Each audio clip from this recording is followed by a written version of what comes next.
सर्द के मौसम में, ठंड के मौसम में, जहां आपको बिस्तरों के अंदर होना चाहिए, आपने बिस्तरों को अलविदा कह करके अपने आका की मोहब्बत में, आका की मुकद्दस महफिल में बैठ करके अपने आका के जिक्र को समाअत कर रहे हैं। और एक बात मैं अक्सर कहता हूं कि हर कोई उनकी महफिल में नहीं आता है, मदीने वाले जिसे चाहते हैं अपनी महफिलों में बुला लिया कर। अगर आप आए हैं तो मर्जी मुस्तफा की है, अगर आप महफिल में बैठे हैं तो ये मदीने वाले का करम और एहसान है।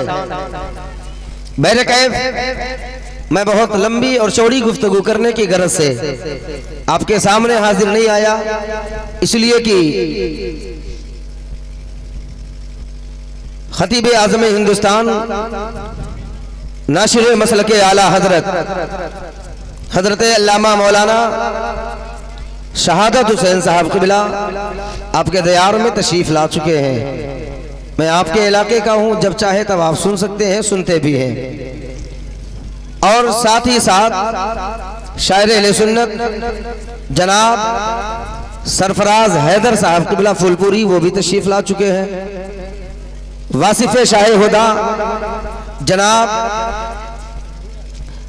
समीर रजा साहब क़िबला इलाहाबादी, वो भी तशरीफ फरमा है। अभी आपने देखा बड़ी छोटी उम्र का वो अजीम लहजा जो अपने छोटे छोटे कदमों से चलकर मिंबर रसूल तक पहुंचा, मिंबर रसूल पर जलवागर है। मद्दाह रसूल बुलबुले बागे बतूल जनाब महबूब हनफी साहब क़िबला प्रतापगढ़ी, इन तमाम तरको आप हज़रात को समाअत करनी है। तो बस थोड़ी देर के लिए मैं आपके दरमियान हाजिर आया। आते ही बहुत से लोगों ने बहुत कुछ कहा बोलने के लिए, लेकिन अब थोड़े से वक्त में मैं बहुत ज़्यादा देर तक नहीं बोल पाऊंगा। इंशाल्लाह फिर कभी मौका आया हाथ तो इंशाल्लाह फिर आपकी बातें मैं पूरी करने की कोशिश करूंगा। बड़ी तेजी के साथ मैं अपने आदत के मुताबिक एक मतला कुछ शेर मैं तहत में पढ़ता हूं, यहां से आप मिजाज बना ले तो थोड़ी देर में गुफ्तगू कर लूं। और आपने अगर अच्छा सुना तो इंशाल्लाह आधे घंटे की गुफ्तगू में अच्छी गुफ्तगू करने की कोशिश करूंगा, वरना जैसे आप सुनेंगे वैसे मैं बोलना जानता हूं। मैं शेर पढ़ता हूं बड़ी तेजी के साथ, आप वक्त को जाया ना करें और सुभान अल्लाह अल्हम्दुलिल्लाह बोल करके आपको अपना फायदा होगा, ना कि मेरा फायदा होगा। कयामत में एक एक नेकी के लिए हम परेशान होंगे।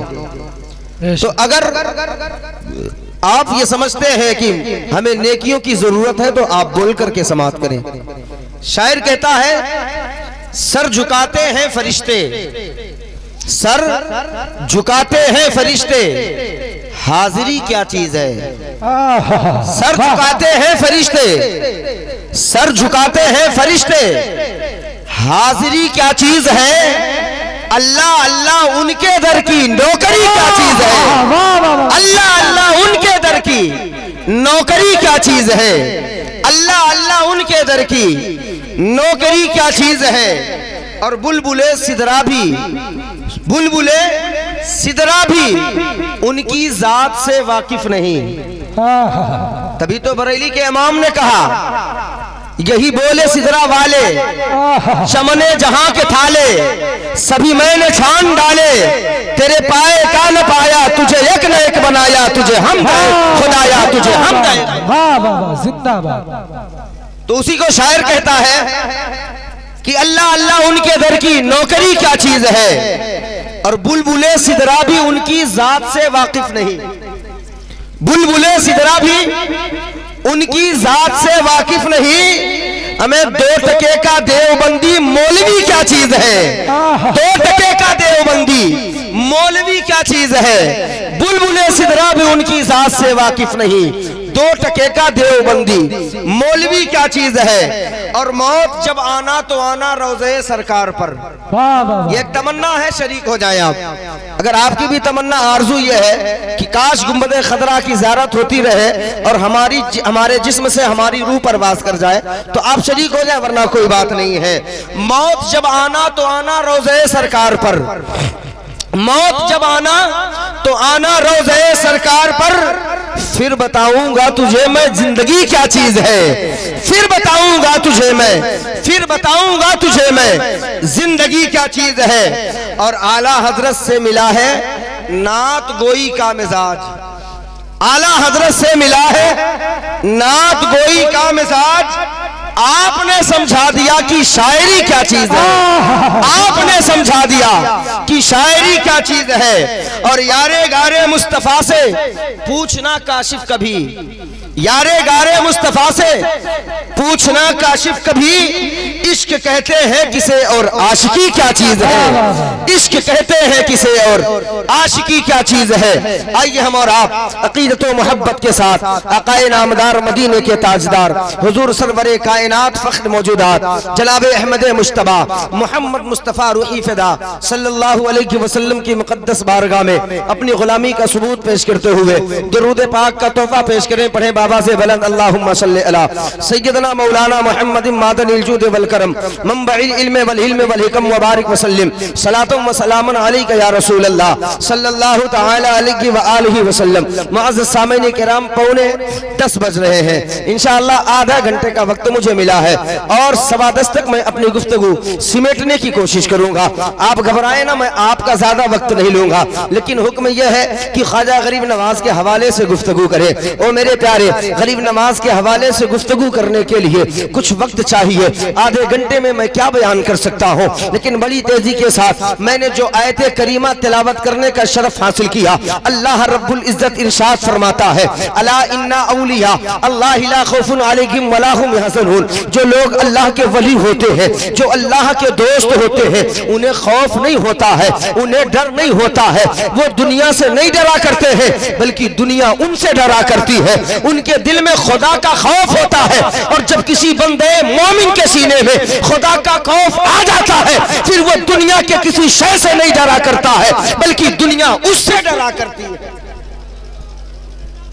अल्लाह कुरान में फरमाता है कि जो मेरा दोस्त होता है उसको किसी चीज का खौफ नहीं, कोई हुज़्न मलाल नहीं, कोई डर नहीं।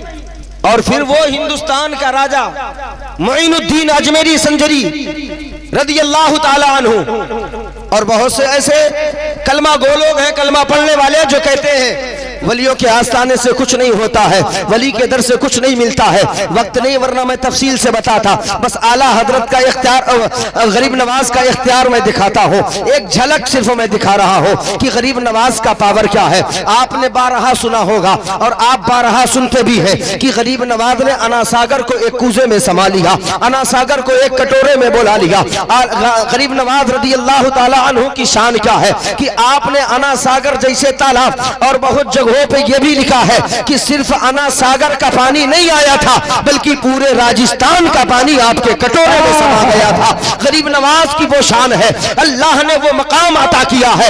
आप अताए रसूल हैं, आप अपने मर्जी से हिंदुस्तान में नहीं आए हैं, बल्कि आपको रसूल पाक ने भेजा है, तब आप हिंदुस्तान में तशरीफ लाए हैं। अब आपका इख्तियार कितना है, आपका पावर कितना है, गरीब नवाज की जात है। आप जब दिल्ली पहुंचे हैं, बख्तियार काकी है, बख्तियार काकी आपके मुरीद है। बख्तियार काकी से गरीब नवाज ने फरमाया, मैं बड़ी तेजी के साथ बोल रहा हूँ, आप ये ना सोचिएगा कि बहुत सारी बातें छोड़ दी, क्योंकि मुझे कुछ बयान करना है, इसलिए मैं तफसील में नहीं जा रहा हूँ। गरीब नवाज ने फरमाया, ओ बख्तियार तू दिल्ली संभाल, मैं अजमेर संभालता हूँ। बख्तियार काकी ने कहा, हुजूर मैं आपके साथ चला था, तो मैं इसलिए नहीं चला था कि मैं आपसे जुदा हो जाऊंगा, मैं आपसे अलग रहूंगा। ओ गरीब नवाज, जहां जहां आप जाएंगे मैं आपके साथ चलूंगा, जहां आप रहेंगे मैं आपके साथ चलूंगा। गरीब नवाज फरमाते हैं, ये मेरा हुक्म है कि तुम दिल्ली संभालो, मैं अजमेर संभालता हूँ। काकी है, पीर का हुक्म है, कैसे टाल सकते हैं। गरीब नवाज बख्तियार काकी के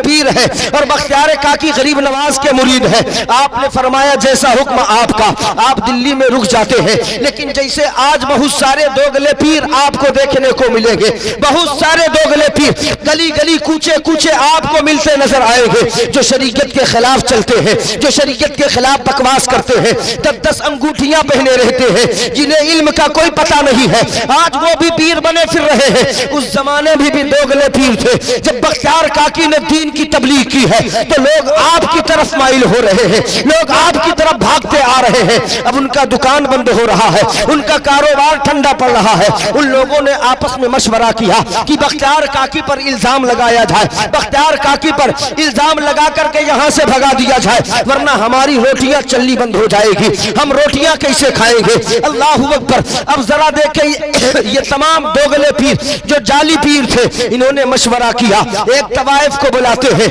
और उसे खरीदते हैं, पैसा देते हैं, कहा तू उम्मीद से हो जा, तू हमल से हो जा, और जब कोई पूछे कि तेरे पेट में किसका बच्चा पल रहा है तो तू ये कहते फिरना कि ये जो मेरे पेट में बच्चा है ये बख्तियार काकी का बच्चा है। अल्लाहू अकबर। अब वो फाहिशा औरत है, वो तवाइफ औरत है, पैसे के चक्कर में आती है और पैसा लेकर के वो हामिला हो जाती है, वो उम्मीद से हो जाती है। अब दिल्ली वाले पूछते हैं तेरी शादी तो नहीं हुई है, तू उम्मीद से कैसे हो गई, तेरे पेट में किसका बच्चा पल रहा है। तो वो फाहिशा औरत, वो बदकार औरत यही जवाब देती कि मेरे पेट में जो बच्चा पल रहा है वो बच्चा बख्तियार काकी की औलाद है, वो बख्तियार काकी का बच्चा है। अल्लाहू अकबर। ये बात शमशुद्दीन अल्तमश उस वक्त के बादशाह थे, आप तक पहुंची है, अदालत लगाई गई है, बख्तियार काकी कटघरे में खड़े हैं, इस तरफ तवाइफ खड़ी है, पूरी दिल्ली के लोग जमा है कि आज बख्तियार काकी क्या जवाब देंगे। अब तो मामला बहुत पेचीदा है, बख्तियार काकी है,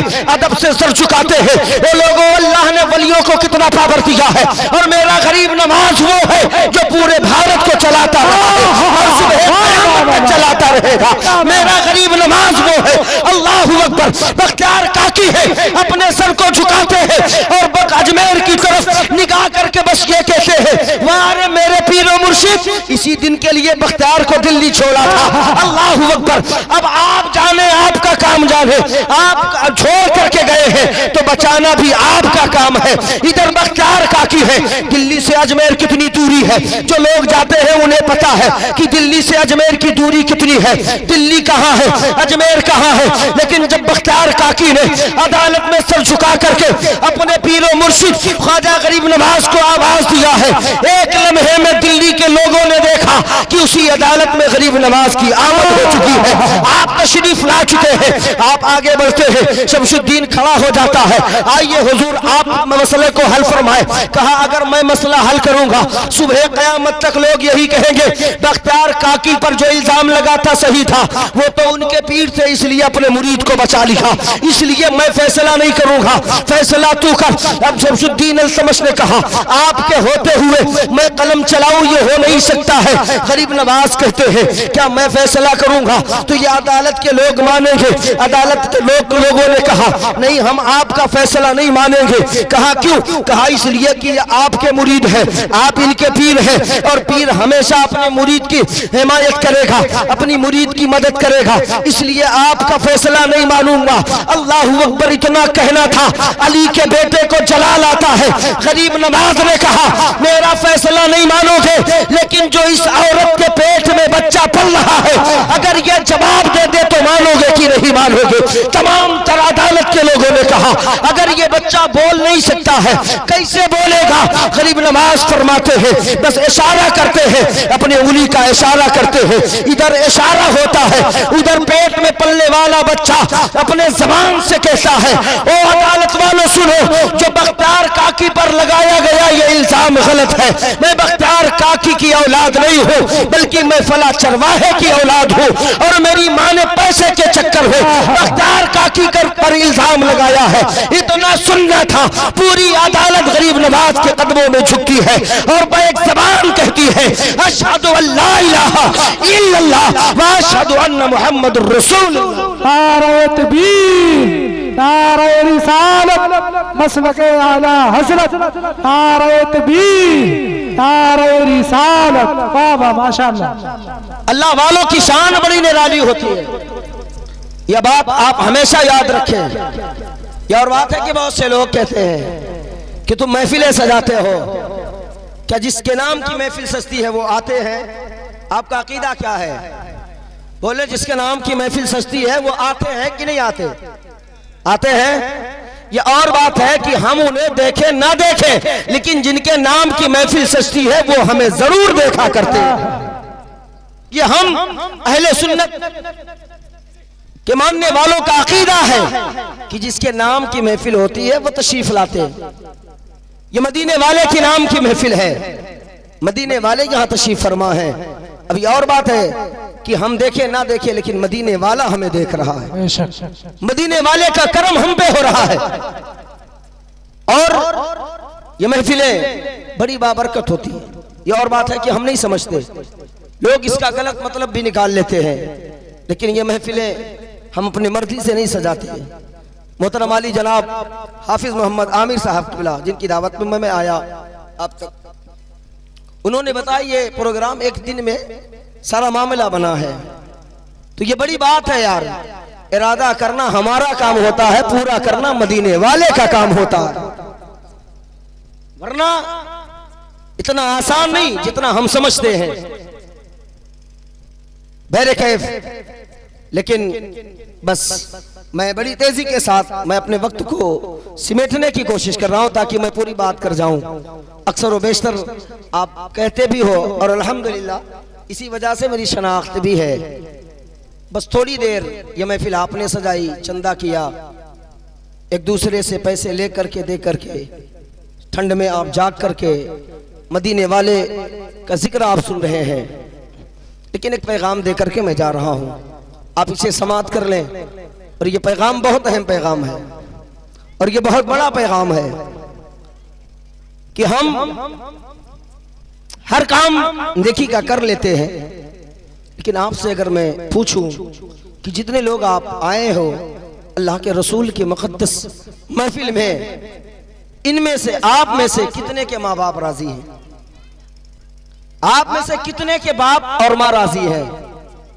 तो बहुत से लोग कहेंगे कि मेरी माँ नहीं राजी है, मुझसे गुस्सा है, बाप नाराज है। वो लोगों याद रखना, एक ठंड की रात नहीं, पूरी जिंदगी ठंड में गुजार दो तुम।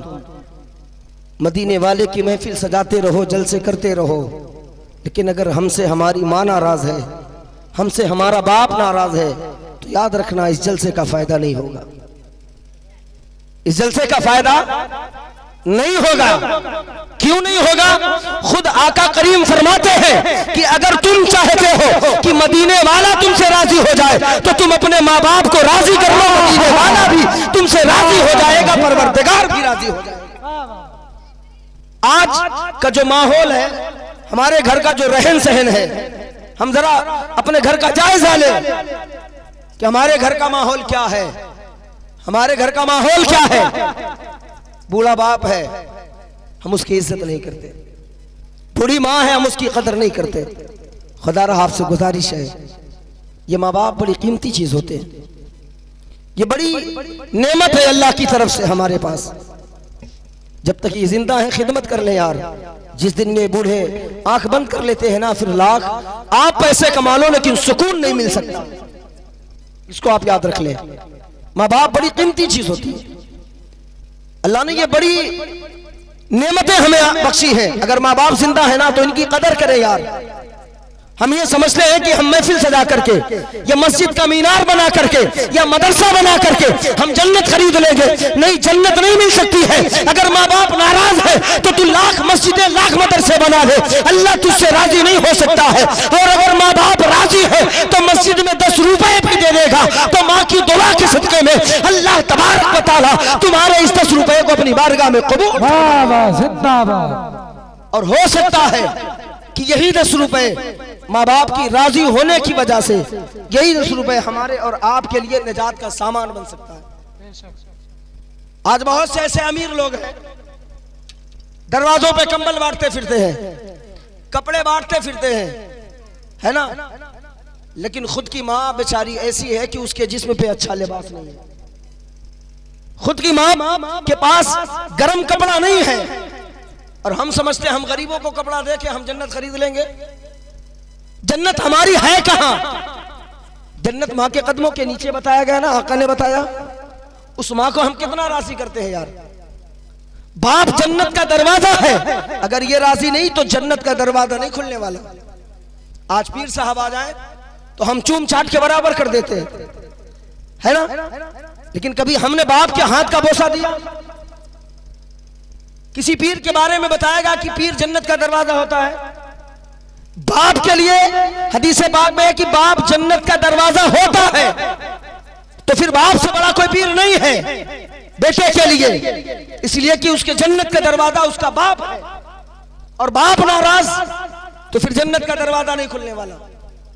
हम समझते क्या है, चंद सिक्के हम कमाने लगे तो हम ये समझते हैं और कह भी देते हैं आपने किया क्या है। बेटे बाप से कहते हैं ना आपने किया क्या, खेत हमने खरीदा, जमीन हमने खरीदी, मकान हमने बनवाया, आप लोगों ने क्या किया? माँ बाप ने तुझे पैदा कर दिया, यही बहुत बड़ी बात है। आज अगर तेरा ढांचा, तेरा वजूद खड़ा है तो ये माँ बाप की देन है जो आज तेरा वजूद बाकी है।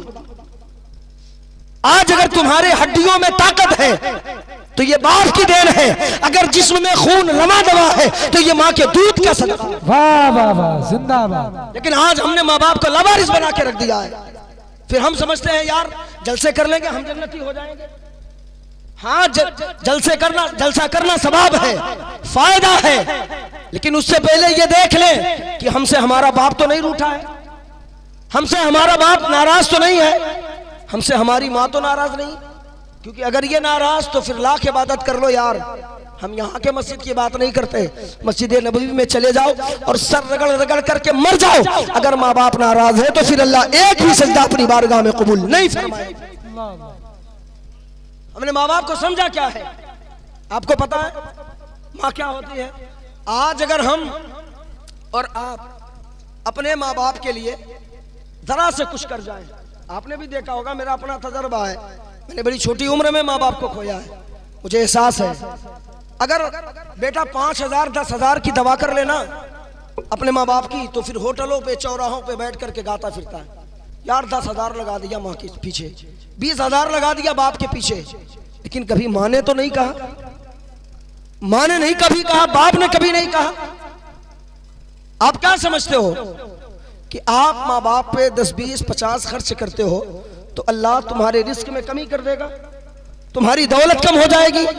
अल्लाह की कसम नहीं कमी होगी, तुम्हारी दौलत में कमी नहीं आएगी। बल्कि मदीने वाले आका फरमाते हैं तू अपने माँ बाप पे खर्च करके देख, अल्लाह तेरे रिस्क में बेपनाह।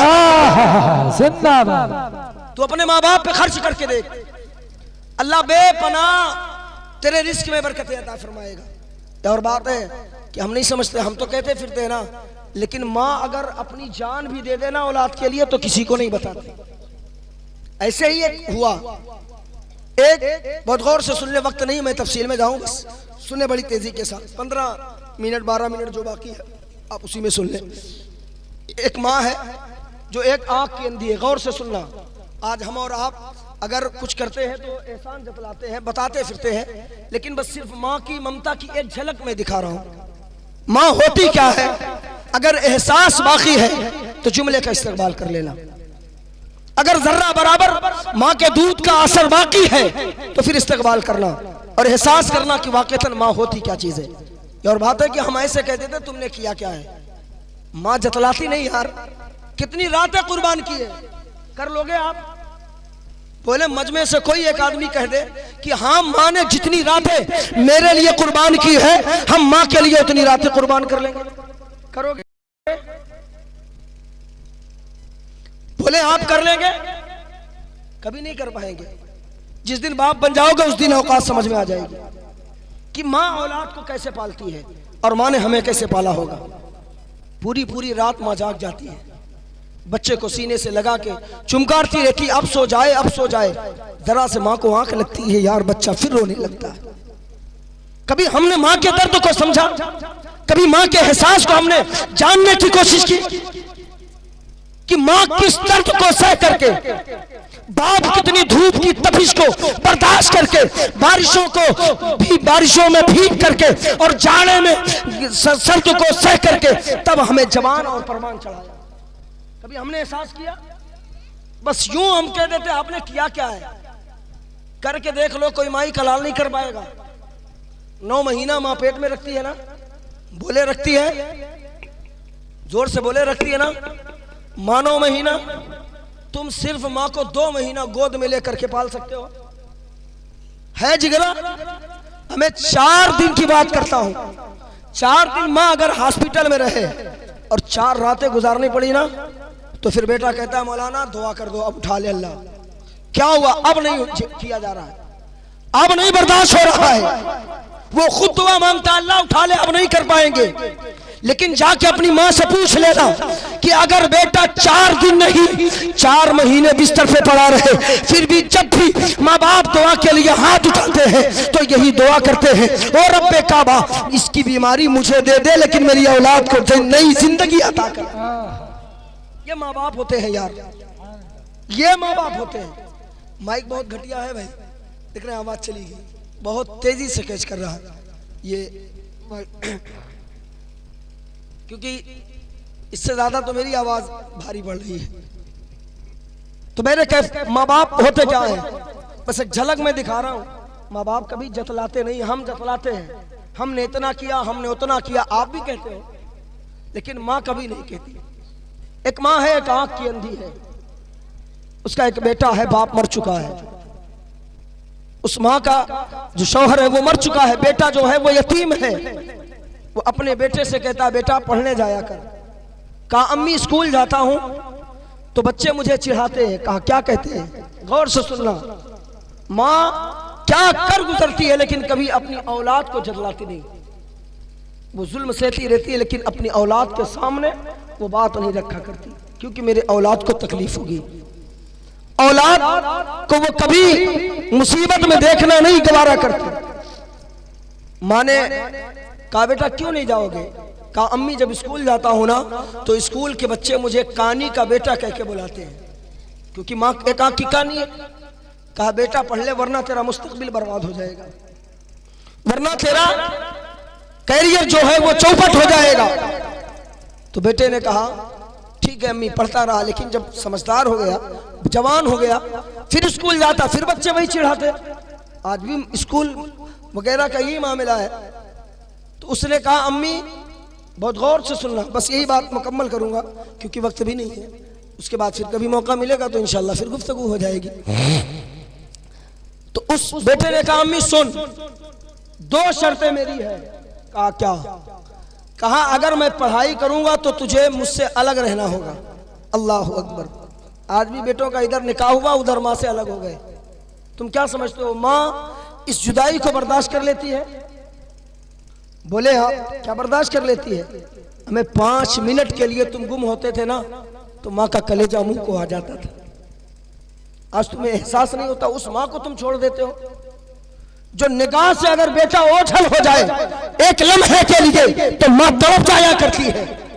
आज उस माँ को हम छोड़ देते हैं। एक साहब ने कहा मौलाना आप ऐसी तकरीर करते हो। मैंने कहा यही मेरा मशगला है और इसी बुनियाद पर मेरी शनाख्त और मेरी पहचान है, और लोग फरमाइश करके इस तकरीर को सुनते हैं।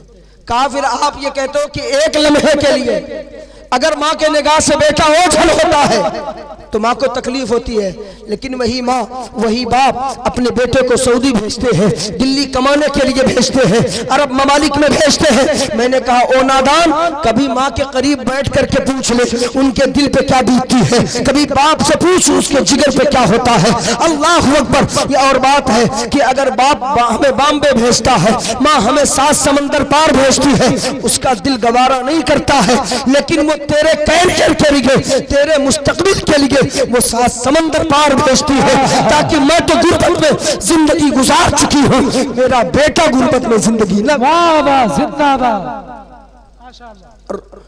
वरना माओ से जाके आप पूछ ले कि जब कोई त्योहार का दिन होता है, जब कभी ईद का दिन, बकरा ईद का दिन, रबी उन नूर का दिन होता है, गौर से सुने, यहाँ बूढ़े बाप, मेरे बाप दादा के उम्र के लोग बैठे हैं, मेरी माँ के उम्र की भी माएँ बैठी हैं, आप उनसे पूछे। एक बेटे ने देखा कि ईद का दिन है, घर में खुशहालियां हैं, सुने जो ये कहते हैं ना कि माँ को तकलीफ नहीं होती जब सऊदी अरब भेजती है, तो सुने तकलीफ कितनी होती है।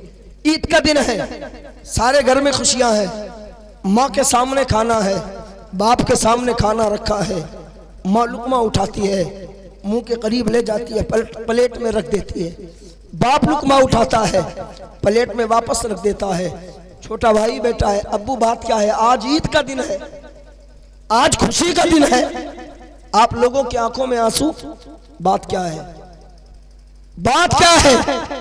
तो माँ तड़प के कहती है बेटे तुझे नहीं पता, हम तो यहाँ ईद मना रहे हैं, हम तो यहाँ खाना खा रहे हैं, मेरा बेटा दूसरे मुल्क में है, पता नहीं अब तक मेरे लाल ने खाना खाया कि नहीं खाया है, अब तक मेरे लाल ने रोटी का लुकमा तोड़ा कि नहीं तोड़ा है। अल्लाह अकबर। हमें जब माँ की ममता होती है तमाम तर इन बातों को बर्दाश्त करती है, तब अपनी औलाद को अपने निगाहों से ओझल बोझ करती है, और किसके लिए, अपने औलाद के मुस्तकबिल के लिए करती है, वो अपने लिए नहीं।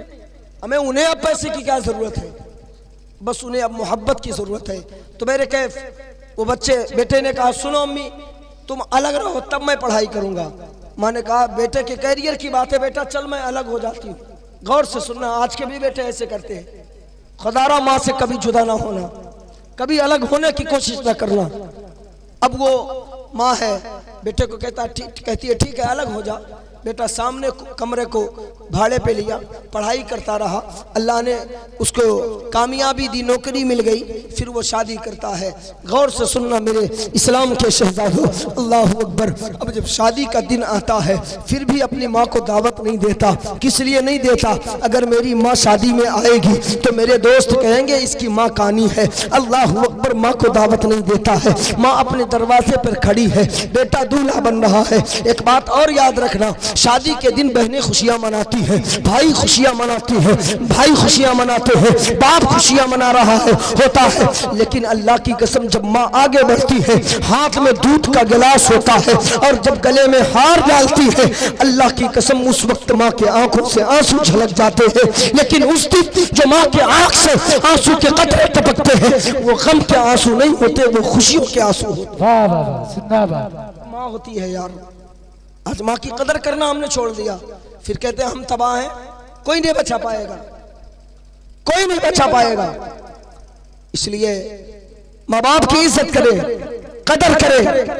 अब वो जो बेटा है शादी किया, शादी करने के बाद कुछ दिनों के बाद उसका बेटा पैदा हुआ। और जो माएँ होती हैं जब पोता हो जाए तो फिर बेटे से ज्यादा नारे तकबीर, आला हजरत जश्न ईद मिलादुन नबी हजरत अल्लाह मौलाना शहादत हुसैन साहब क़िबला, नारे तकबीर, नारे रिसालत। बैठ जाए देख रहे हैं आप हिंदुस्तान का वो अजीम खतीब जो इस वक्त पूरे हिंदुस्तान में बड़ी तेजी के साथ अपने खिताबत के बलबूते पर पूरी हिंदुस्तान का सफर कर रहा है। वो मायनाज खतीब नाशिर मसल के आला हजरत अल्लामा मौलाना शहादत हुसैन साहब क़िबला निज़ामी वो तशरीफ फरमा है। और साथ ही साथ आपने देखा शायर अहले सुन्नत जनाब सरफराज हैदर साहब क़िबला वो भी तशरीफ ला चुके हैं। मेरे बाद आप इन तमाम तर मेहमानों को समाअत करेंगे। मैंने आधा घंटा कहा था, 10:15 तक, और 10:15 होने को है। मैं इस चीज़ का बड़ा ख्याल रखता हूँ, मैं अपनी बात को मुकम्मल करता हूँ। बस इसी बात को सुन लें कि उसके बेटे ने शादी की, शादी के बाद बच्चा पैदा हुआ बेटा, तो माँ सामने रहती थी। गौर से सुनना माँ क्या होती है। तो माँ को बर्दाश्त ना होता, जब वो बेटा बाहर आता खेलने ना पोता, तो ये जाती चुपके से खिला के चली आती। फिर एक दिन दिल ने कहा चलो आज बेटे से मिल लेते हैं। देखे शायद बेटे के दिल में माँ की ममता जाग गई हो। अब ये घर में दाखिल हुई, पोते को देखी, कहा जा अपने बाप को बुला। अब ये गया, कहा अब्बू एक औरत आई है, वो आपको बुला रही है। कहा वो औरत कैसी है? कहा वो एक आंख की कानी है। अल्लाह अकबर, इतना कहना था, बेटा समझ जाता है ये तो मेरी अपनी माँ है। अब ये बेटा कहता है जा और उस औरत से कह दे कि मेरे बाप के पास वक्त नहीं है कि तुझसे मुलाकात कर ले। अल्लाह अकबर, आज के भी बेटे ऐसे हैं, माँ अगर किसी काम के लिए कहती है तो बेटे कह के निकल जाते हैं, मेरे पास वक्त नहीं है, फला से कह दे, दूसरे भाई से कह दे, फला से कह दे हम नहीं करने वाले, मेरे पास वक्त नहीं है। याद रखना, अगर आज तू अपने माँ के साथ ऐसा सलूक कर रहा है, कल तेरी औलाद तेरे साथ ऐसा सलूक करती है, तब एहसास होगा कि काश मैंने अपनी माँ की इज्जत की होती, अपने बाप की कदर की होती, तो आज मेरी औलाद मेरी कदर करती नजर आती। लेकिन ये माँ है। फिर उसके बाद वो वापस लौटी, घर गई, अपने पड़ोसी को एक खत दिया, कहा जब मैं मर जाऊं तो फिर मेरे बेटे को ये खत दे देना।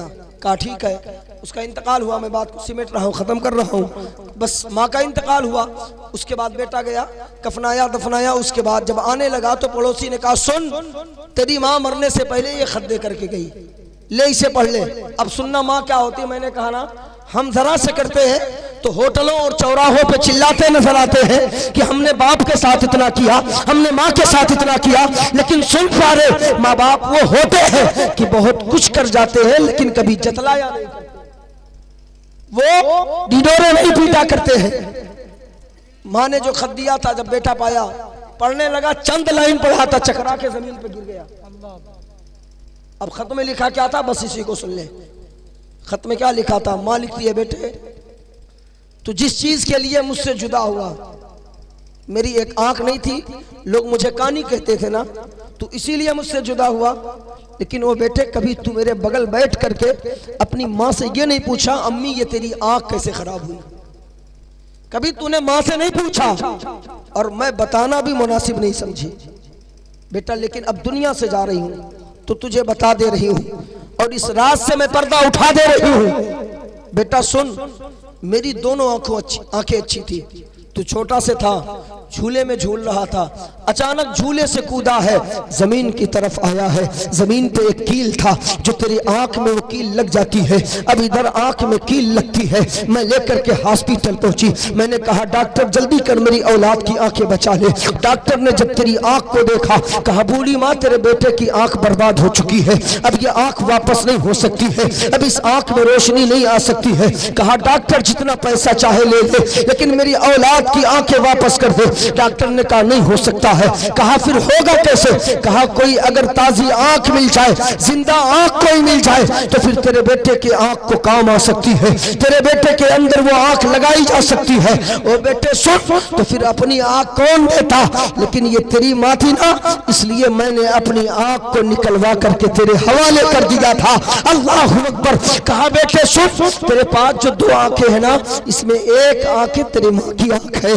अल्लाह अकबर। अब जरा सोचे तो सकी, हमें माँ वो होती है जो अपनी जान भी कुर्बान कर दे तो औलाद से कभी जतलाया नहीं करते।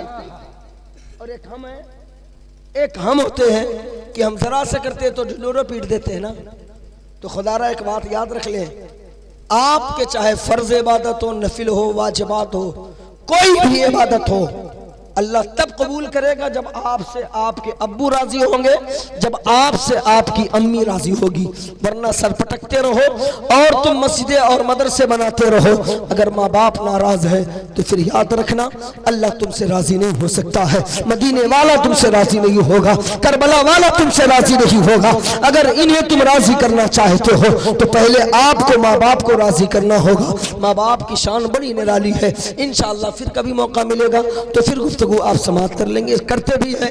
मैं आपके इलाके का हूँ, लेकिन जो मेहमान हजरात आए हैं आप उनको समाप्त कर ले। मैं चलते चलते कुछ शेर माँ के हवाले से पढ़ता हूँ, मेरी अपनी आदत है, मैं पढ़ता हूँ, आप सुन करके बताएं। अगर माँ से मोहब्बत जर्रा बराबर है तो मैं सुबहान अल्लाह नारे के लिए कुछ नहीं कहूँगा, अगर माँ की मोहब्बत दिल में होगी तो इंशाअल्लाह आप मचल जाएंगे। शायर कहता है कितना मासूम मेरा रश्के कमर लगता है। मैं नहीं कहूँगा, आप बोले ना बोले, मैं उस माँ का जिक्र कर रहा हूँ जिस माँ का दूध पी के आप बड़े हुए हो। शायर कहता है कितना मासूम मेरा रश्के कमर लगता है, बावजू हो के भी छूते हुए डर लगता है। प्यार करते हैं मुझे सब ये जमाने वाले, ये मेरी माँ की दुआओं का असर लगता है, ये मेरी माँ की दुआओं का असर लगता है। एक शायर आगे बढ़ के कहता है ख्याले यार हर गम को टाल देता है, ख्याले यार हर गम को टाल देता है, सुकूने कल्ब को तेरा जमाल देता है।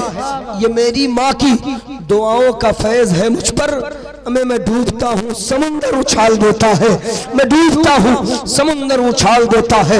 हंस के सारी हयात काटी है, दिन भी काटा है रात काटी है। माँ के कदमों में सो के ऐसा लगा जैसे जन्नत में रात काटी है।